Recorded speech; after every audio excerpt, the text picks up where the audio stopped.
Wat hebben postzegels en mode met elkaar te maken? Natalia gaat het ons zo vertellen. Hanneke neemt ons mee naar het Kuipershuis en Ien weet alles over Petja Kucha. We gaan dwars door Limburg.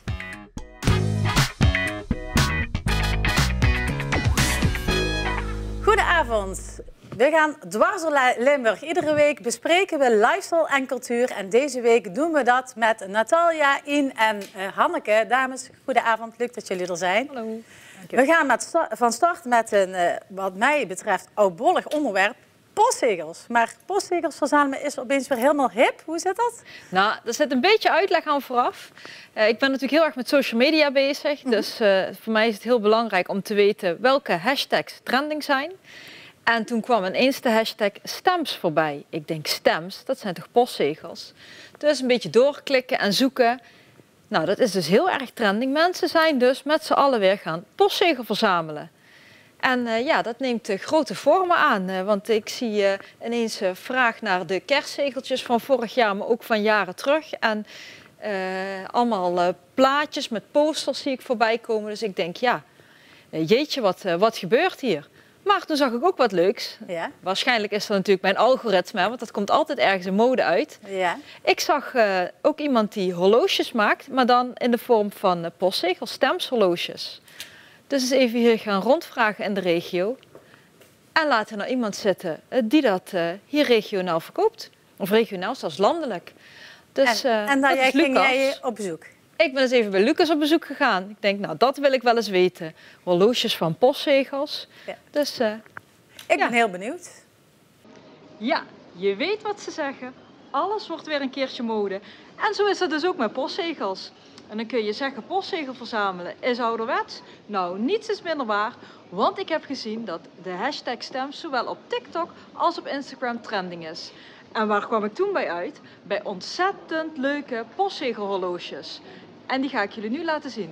Kom mee naar Lucas, want die verkoopt de allerleukste horloges.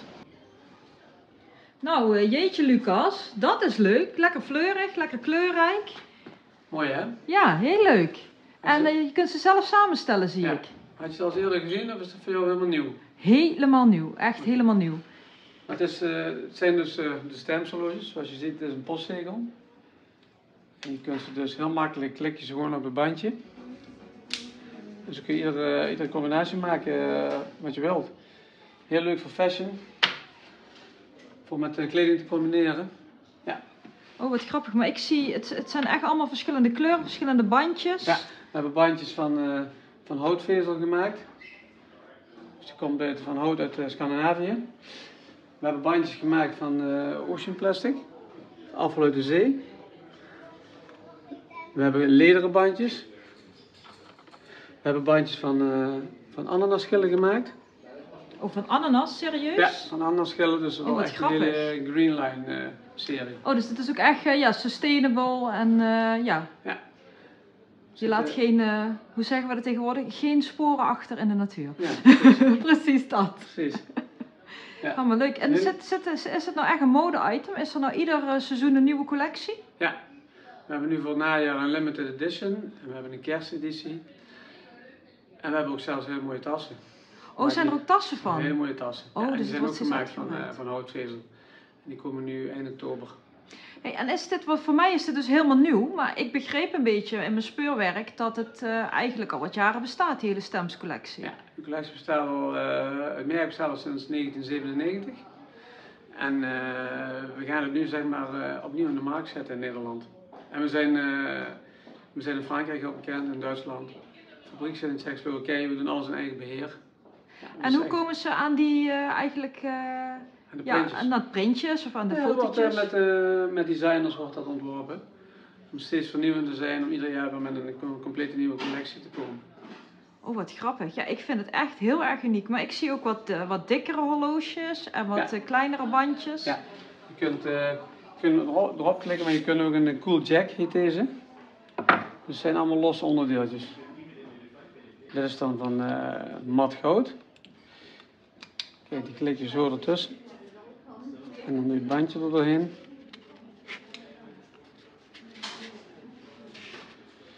Kijk, dus heb je echt een fashion mode item. Ja. Wat grappig, echt heel leuk. En dus ook een hele aparte kerstcollectie. Dat is leuk voor onder de boom. Ja, zeker. En we gaan nu naar de cadeautijd, dus dat is sowieso leuk om als cadeautje te schenken aan iemand.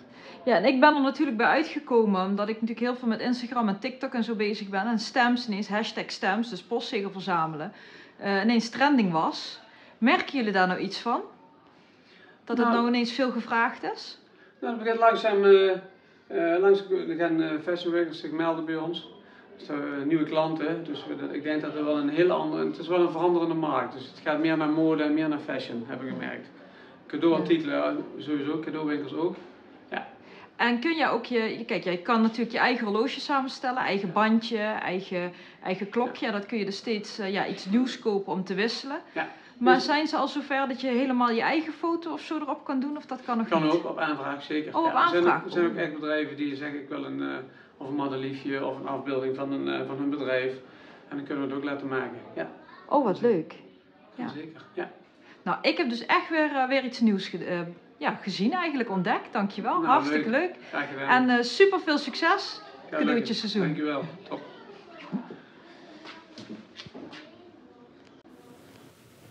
Nou, mooi zeg. Nou, ik zie dat jij er ook zo'n knopje draagt. Ik heb er eentje om. Zelf samengesteld? Ja, natuurlijk wel met behulp van Lucas. Hè? Ja. En dat is dus het idee van, je moet de postzegels verzamelen. En dan kun je dus iedere keer kun je ze wisselen. Ja, dus de hele verzamelwoede is losgebarsten volgens mij. Nou, ik heb er omheen nog niet gezien. Maar ik kreeg deze week wel de kinderpostzegels binnen. Dus ik kan ook gaan beginnen eigenlijk. Je kan ook gaan beginnen. Ook beginnen met verzamelen. Ja, ik wil nog wel eens een keer zegeltjes sparen. Hè. Natuurlijk voor de kids thuis om van die tolletjes en zo te sparen. Maar ik ben zelf niet van het postzegel verzamelen. Jij wel, Hanneke? Of bij jou thuis iemand? Nee, toch nog niet. Nee. Dat is nog niet in. En zijn er nog meer verzamelingen die we terug gaan zien komen in de mode? Ja, je ziet heel erg een scrapbooktrend. Die is er al even. Dat is een beetje, ik vergelijk het met vroeger ons Poesie-album. Oh ja. Scrapbook, weet je, dat je plallemaal plaatjes bij elkaar plakt of een soort van collages maakt. Dat zie je al steeds meer. Ik weet niet of dat nog is uit de tijd. Pinterest? Zoals Pinterest, daar komt het natuurlijk vandaan. Van die fotocollages als scrapbook. Met zo'n programmaatje als Canva maken ze dat. Dat zijn allemaal van die apps die je kan downloaden waar je dat op kan maken. Dus je hebt heel veel van die digitale scrapbooks, maar ook nog echt het knippen en plakken. Ja, misschien dat de zon weer eerder ondergaat en we met z'n allen lekker thuis zitten. En weer gaan... Lekker mindful bezig zijn. Ja, ik weet dat mijn dochter al jaren van die bullet journals. En daar doen ze allemaal dat knip- en plakwerk en mooie met die wabi-tape, of hoe noem je dat? Wazi-tape? Ja. Ook met een beetje glittertje erop. Ja, allemaal soorten tape en stickertjes en plaatjes. En dat moet allemaal compositie. En dan schrijven ze zelf handgeschreven teksten bij. Ja. En gewoon voor haarzelf, om ook te delen met het is eigenlijk een beetje een mix van een poesiealbum van vroeger, maar of naar het dagboek toe. Maar dan met plaatjes en gewoon in een modern jasje. Maar ik vind het wel heel leuk om te zien en dat ze er zo mee bezig zijn. Ja. Grijsverslagen zie je ook wel eens op die manier weer verschijnen. Mooi beeldbracht. Nou, interessant. Dankjewel. Ja, nou hebben we wat te doen deze winter. Inderdaad. Hanneke, iets anders. Weert heeft er weer een nieuw kunstwerk bij. Een historisch tafereel. Ja. Vertel. Ja, nou, we zijn natuurlijk in mei zijn we al een keer op bezoek geweest in Museum W. En daar zagen wij dus al een schets van het ontwerp van het kunstwerk wat daar moest komen te staan. En 2 oktober is het onthuld. Kunstwerk ontworpen door Job Smeets. Jij ging langs in Weert, dus we gaan even kijken naar de beelden die je daar gemaakt hebt. Giganten uit de Weerter geschiedenis dragen de cabine van een laad- en loskraan die hier ooit aan de kade stond. De arbeider, de prins Carnaval, de geestelijke dame en edelman Philip van Hoorn. Zware kunst is niet mijn favoriete thema. En ik geloof heel erg in humor, vooral in de publieke ruimte, omdat het de mensen misschien gelukkiger maakt. Dat er veel licht vandaan komt die zeg maar functioneel is. Job Smeets groeide op in Weert en verkaste naar elders. De wijde wereld is zijn atelier. Met studio's in Milaan, Antwerpen en Amsterdam. In Museum W in Weert is zijn expo. En die is, wegens succes, nog een hele maand langer te zien. Ik denk dat dit beeld over 50 jaar gewoon nog hier staat. Daar ga ik wel vanuit, ja. 100 jaar. En het knipoog in die zin dat is misschien het leuke van kunstenaar zijn. Dat je jezelf daardoor een klein beetje onsterfelijk maakt. Nou, een heel imposant kunstwerk. Ja, heel bijzonder toch? Het is iets uit de scheepvaart, wat natuurlijk voor Weert heel belangrijk is geweest. Ik heb me laten vertellen dat in die huizenblokken eromheen zijn ouders een appartement hebben. Dus die zien elke dag het kunstwerk van hun zoon. Oh, dat is bijzonder. Ja. Ja, heel mooi. Ja. Dankjewel. Ien, waar ik al de hele avond naar wil vragen. Ik lees in mijn draaiboek dat jij al van plan bent, je bent net gestart, om een jaar lang niets te kopen. Dat klopt. Ja. Hoe dan? Moeilijk. Ja. Hoe dan? Hoe dan? Ja. Ja, dat is inderdaad een uitdaging. Ik ben natuurlijk al een aantal jaren al bewust bezig met ontspullen, zo noem ik het zelf. Met opruimen en minder kopen. Ja. En toen zag ik een Facebookgroep, Koop een jaar niets nieuws challenge. Daar kun je bij aansluiten. Er zitten inmiddels 2500 volgers. En er komen allerlei berichten en tips op van hoe dat je dan een jaar niks kunt kopen. Want uiteindelijk, uit de spullen die we hebben, die hebben nog de meeste impact op onze vervuiling. En we kopen gewoon heel veel dingen die we helemaal niet nodig hebben. Dat klopt. En ja, ik vind het razend interessant. En het is natuurlijk, je mag jezelf je eigen spelregels bepalen. Oké. Dus je mag zelf zeggen, kijk, als ik heb ook mijn grenzen. Hè? Dus ik heb voor mezelf gezegd, ik koop niks nieuws. Maar als ik nieuwe schoenen nodig heb, zeker voor mijn werk met hardlopen, mag ik nieuwe schoenen kopen als die versleten zijn. Okay. Maar het gaat meer om die bewustwording dat je niet zomaar, oh, die zijn ook leuk, die hebben een ander kleurtje, dan koop ik die ook maar. Dus dat niet. Ja. Dus, en iedereen heeft wel zijn guilty pleasures en zijn zwakke plekken van ja, wat wil je dan hebben? Ja, ik vind kleding heel lastig, want ja, dat is toch altijd wel wel leuk als je iets ziet. Maar heb je het dan echt nodig, als we eerlijk zijn? Nee. Nee, maar sommige andere dingen heb je natuurlijk wel nodig. Een bril of ja, daarom mag je zelf die regels bepalen. Ligt er ook aan wat voor beroep dat je doet en wat je dan daadwerkelijk nodig hebt. Ja. Maar als je daar goed over nadenkt, dan kun je heel veel dingen... Een beetje zijn de algemene regels. Als je iets kapot gaat, dan probeer je te repareren. Als dat niet kan, je stelt je sowieso eerst de vraag, heb ik het nog wel nodig? Heb ik het nog nodig? Dan ga je kijken, kan ik het repareren? Lukt dat niet, kun je kijken, kan ik het misschien ergens tweedehands kopen? En als dat ook niet lukt, kun je dan overwegen, schaf ik hem alsnog iets nieuws aan? En dan, en zo heb je een aantal stappen. En ja, dat is gewoon heel interessant om te volgen, want er komen heel leuke ideeën voorbij van wat kun je geven als je bijvoorbeeld een cadeautje wilt geven. Of er zijn mensen die maken hun eigen wasmiddel en tandpasta en allemaal dingetjes. Het gaat heel ver dus eigenlijk. Het gaat heel ver, ja. En zelf vind ik nog het moeilijkste, nieuwe boeken. En dat mag ook niet. Dan heb je daar heel veel alternatieven voor. Je gaat alle bibliotheekjes af. Zo, de biep inderdaad de kleine kastjes langs de weg, geruild. Ja. Maar wat zou jij nou moeilijk vinden om een jaar niet te kopen? Ja, ik denk toch wel kleding. Ja? Ja. Een stukje geluksgevoel vind ik altijd. Ja. Nou, vraag me, hoe lang ben je bezig nu? Officieel is het vanaf 1 september, maar ik heb eigenlijk de hele zomer al niks meer gekocht. Je bent al eerder eraan begonnen. Ja. Ja, ik denk dat ik echt en af en toe heel erg depressief zou worden als ik dingen niet mag kopen. Voor mij zijn dat ook kleine geluksmomentjes. Ik ben wel heel bewust in wat ik koop. En ik let ook echt op kwaliteit. En dat het geen wegwerpproduct is. Maar ja, het zijn ook, kopen is ook een vorm van geluk en eer aan jezelf en een stukje zelf. Ja, als je het op die manier vertaalt, prima. Maar er zijn natuurlijk, dat weten we ook, er zijn ook gewoon mensen echt koopverslaafd. Ja. Die zitten niet lekker in hun vel en die compenseren dat door weer iets gaan te kopen.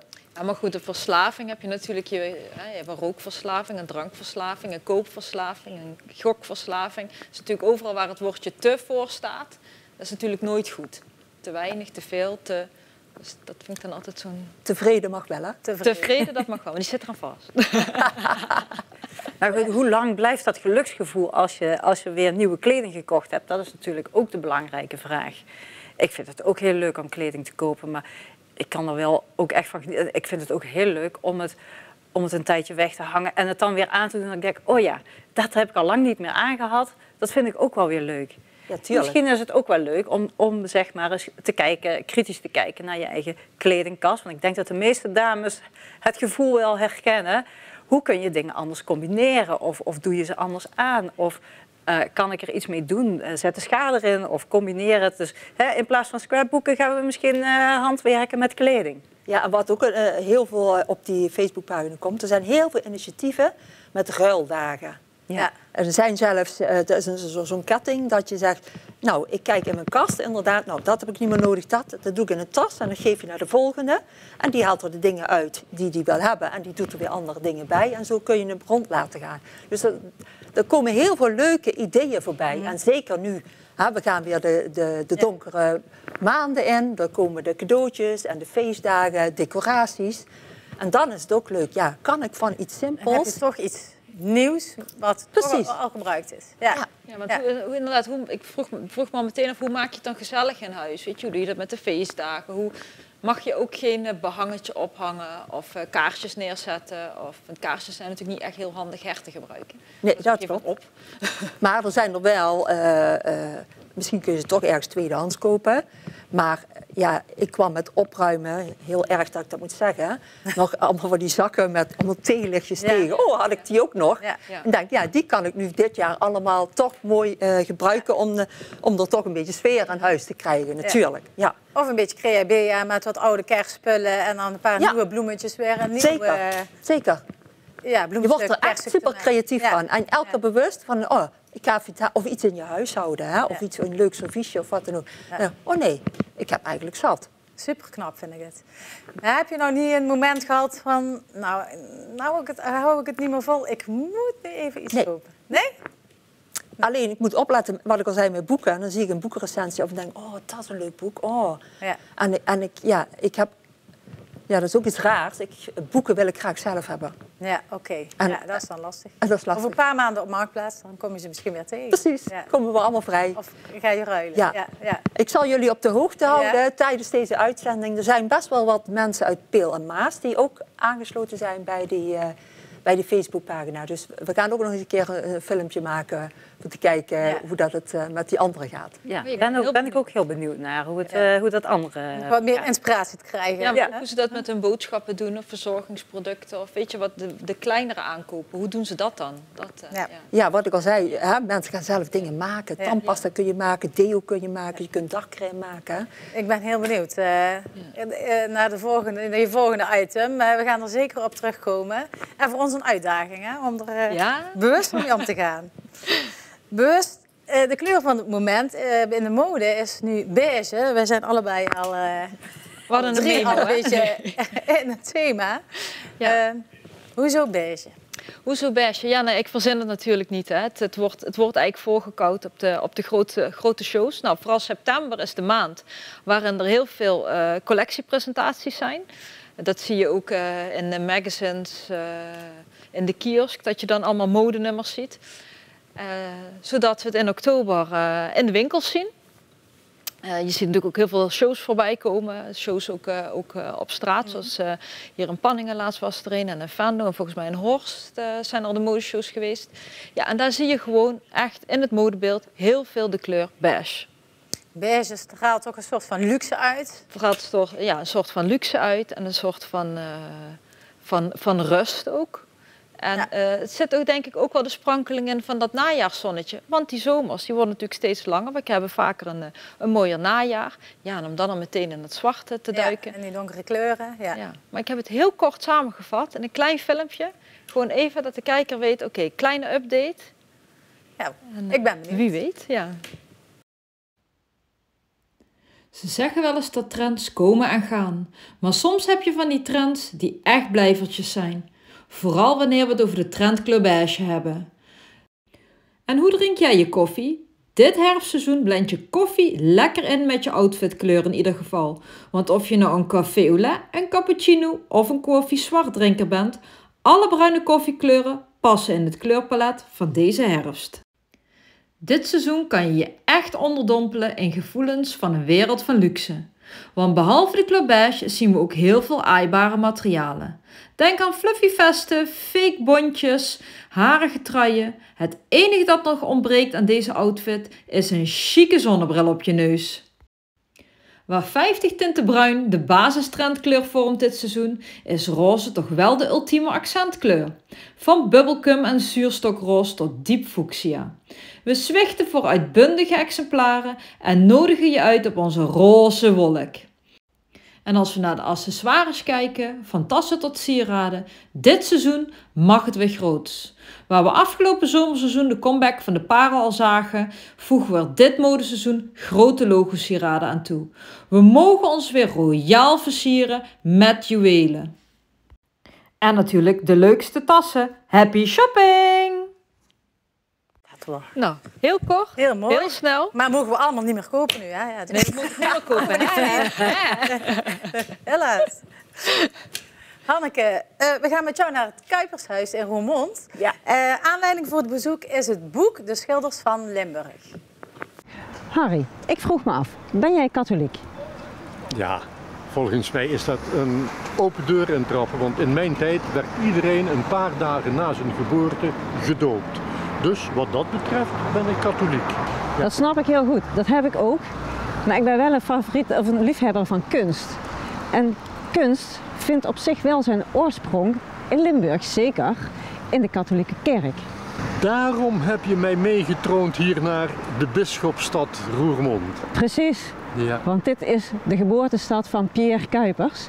En die kennen wij natuurlijk allemaal, want hij heeft tal van legio kerken getekend in Limburg, maar ook het Rijksmuseum in Amsterdam, het station van Amsterdam en wat je misschien nog niet wist, de troon, waar elk jaar de troonrede op gelezen wordt door onze koning Willem-Alexander, is ook een ontwerp van hem. Nou ja, die eerste twee bouwwerken, ik denk dat dat voor de meeste Nederlanders gelinkt wordt aan Pierre Cuypers. Ja. Trouwens, we staan hier wel bij zijn geboortehuis volgens mij, hè? Ja, nou dit gebouw is Ja. zijn tekenschool. Die heeft hij ooit opgericht om ambachtslieden op te leiden. En ja, daar zit natuurlijk veel opdrachten voor de kerk bij. Maar ik weet daar zelf niet zo heel veel van. Maar volgens mij ken jij iemand die dat weet. Ja. Een oud collega van me, die heb ik toch weten om te praten. En die gaat ons in dit museum even rondleiden en iets vertellen over Cuypers.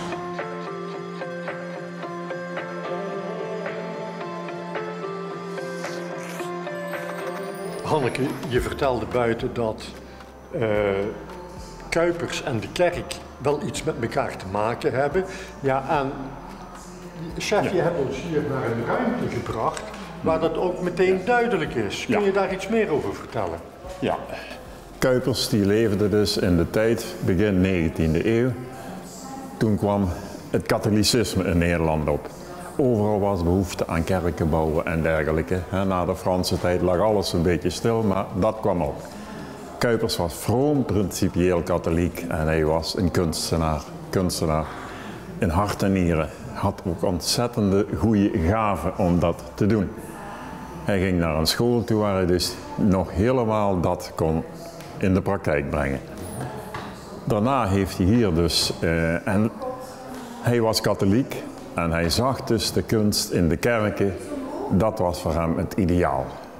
Die mensen die daar werkten aan een kerk, dat waren metselaars, timmerlieden, gipsbewerkers, schilders, metaalbewerkers. En die woonden allemaal samen in de zogenaamde loodsen. En ambachtslieden. En hij zag ook, bouwde die hele kerk, ontwierpen de kerk, de architect deed dat. En die bouwde dat ook gezamenlijk, dus dat hele kerkgebouw was in handen van één groep mensen. De arbeidslieden waren ook zeer bekwaam, maar ze moesten ook een goede opleiding hebben. En hij was een van de eerste die hier in Nederland en hier ook in Roermond de kunstenaarsopleidingen ging verzorgen. Roermond was in die tijd een zeer katholieke stad. Ja. Ook een vrije stad waar kunstenaars uit Duitsland, denk aan Bismarck, die wilden daar niets mee te maken hebben. Uit België kwamen kunstenaars ook hier naartoe. Ze hadden hier schijnbaar meer dan 20 kunstateliers hier in Roermond, in die tijd van Cuypers. Hij maakte er ook dankbaar gebruik van die ateliers. Als je door heel Nederland kijkt, zijn belangstelling voor kerken, is dat ook terug te zien op andere plaatsen in Nederland? Hij heeft in Nederland zo'n 60 kerken verbouwd, ook tot Groningen en Friesland toe, Noord-Holland. In het buitenland heeft hij ook gewerkt, dus dat zeker. Maar er waren ook ateliers in Utrecht en in Den Bosch. Het waren niet direct misschien concurrenten, maar ze werkten samen. Maar dat was allemaal een beetje dezelfde bouwstijl, die is toch wel door Cuypers veel beïnvloed. Als ik hier langs deze trap kijk, die beelden, hebben die ook iets met Cuypers te maken? Ja, dit is absoluut schitterende voorbeelden van hoe Cuypers daar tegenaan zag, tegen de mens ook. Hè? Het beeld van de mens, echt een ideaalbeeld. Die hebben geen vratjes of geen pukkeltjes of het is geen kort beentje. Verhoudingen zijn perfect. Ja. Dat is zo perfect en zo gaaf, maar emotieloos. Jezus aan het kruis, die zou toch wel verrekt hebben van de pijn, denk ik. Maar hij slaapt. Hij heeft de ogen, bij wijze van spreken. Ik zie hier overduidelijk een kunstenaar aan het werk. Al die details, dat gepriegel, dat geteken. Hij is natuurlijk kunstenaar, maar ook ambachtsman. Dit is echt het voorbeeld. Kun je daar iets over vertellen? Nou, op eerste plaats is al te zien dat hij is al zelf tekende veel, dat had hij. Hij had een fabelachtige aanleg voor dat tekenen. Kon het natuurlijk niet alleen. Mensen deden dat voor hem. Maar je ziet, die kende heel wat. Die kan ontzettend goed tekenen. Zonder meer een goede opleiding gehad. Maar hij zag ze ook. Hè. Die kan tekenen, die kan niet. Hij zocht ze zelf ook uit. Maar hij leerde ze ook het vak. Misschien heeft hij dit zelf niet getekend. Maar zijn naam staat er heel fraai onder. Hè? Ja. En dat was het teken dat hij die tekening goedkeurde. Waar gebruikte hij deze patroontjes voor? Deze patronen die gebruikte hij eigenlijk voor om vlakken, muurvlakken in de kerk te vullen. Kijk, hier zie je daar wel een voorbeeld van. Het is een beetje van afstand, maar die vlakken, dat werd gevuld door schablonen. Ja. Het zijn dus papieren, helemaal uitgesneden. Hou je tegen de wand aan en dan ga je er met verf. Vroeger op de scholen leerden we dat ook wel. Hè? Ja. Ik zie de ambachtslieden. Die zijn eigenlijk hier als kunstenaars afgebeeld. Ik zie ook de geestelijke, maar hij zet ook de mensen die het maakten op de voorgrond. Ja. Zowel respect voor de mensen die dit ontworpen hebben, architect, als voor de mensen die dit uitvoeren. Dus hij had respect voor iedereen? Voor iedereen, vooral voor de kunst. Ja. Het moet het altijd zien in het licht van de kunst als goddelijke inspiratie. En de mensen die dat uitvoerden stonden ook op een voetstuk. Hij werkte haast dag en nacht, ondanks zijn zwakke gezondheid. En nu was het ook, hij had dus een vrouw, Nanny Alberdingk-Tijn, dat was een zus van de katholieke staatsman. Ja. Jozef Alberdingk-Tijn, misschien wel ooit van gehoord, die het katholicisme promoten, geschriften, tijdschriften, kranten, en daar heeft hij een zus van getrouwd. En die was ontzettend goed, die sprak 5 talen, zeer goed met de administratie, die hield alles bij. Hij was altijd op reis, hij heeft half Europa rondgereisd om te kijken en allerlei toestanden voor zijn ontwerpen en ook uit nieuwsgierigheid misschien om graag te reizen. Zij schreven dus samen, er zijn duizenden brieven bewaard tussen die twee. Schitterend om daar dingen van te lezen. Dus dat was ook een steun. Hij was altijd onderweg en dat ging ontzettend goed. Dat heeft hem natuurlijk ook enorm werklust. En het was hij van nature en hij was niet kapot te krijgen. Kleuren, vormen, schablonen, dat was Cuypers. Dat was ook een onderdeel van zijn kerkversiering aan de binnenkant. En hij heeft dat toen misschien niet geweten, maar je kunt die versieringen ook toepassen in de moderne tijd en dat is hier prachtig te zien. Een kunstenaar hier uit Roermond heeft ons op deze dingen gewezen en prachtig uitgevoerd. Het zal veel mensen nu inspireren om daar met dit soort werk door te gaan. Al is het maar een behangetje tegen de kamer thuis, kleding bedrukken. Cuypers is niets dood, hij leeft nog voort in dit soort dingen.